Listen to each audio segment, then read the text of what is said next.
ప్రతి ఇంట్లో కూడా వాడే టీ స్టైనర్స్ ఇవి వాడగా ఎలా అయిపోతాయంటే నల్లగా మురికంతా ఫామ్ అయిపోయి అంచులు అనేవి హార్డ్గా తయారైపోయి మనకు హోల్స్ అన్నీ కూడా క్లోజ్ అయిపోయి ఉండిపోతాయి. మనం వీటిని నార్మల్గా వాటర్తో కానీ డిష్ వాష్ లిక్విడ్తో కానీ క్లీన్ చేసేస్తూ ఉంటాము.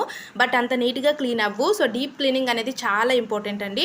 ఈ హోల్స్ క్లోజ్ అవ్వకుండా ఇవి నీట్గా క్లీన్ చేసుకోవాలి, మురికంతా రిమూవ్ అయిపోవాలి అంటే ఇలా ట్రై చేసి చూడండి. ఫస్ట్ ఒక వెడల్పుగా ఉన్న ఒక బౌల్ తీసుకొని ఇందులో 1 స్పూన్ వరకు కూడా బేకింగ్ సోడా, అలాగే లెమన్ ఉంటే లెమన్ జ్యూసే వేసుకోవచ్చు.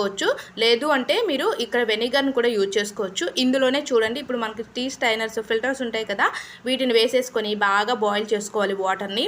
చూసారా, బాయిల్ అయిపోయిన తర్వాత మురికంతా కూడా మనకి ఆ వాటర్లోని ఎలా దిగిందో.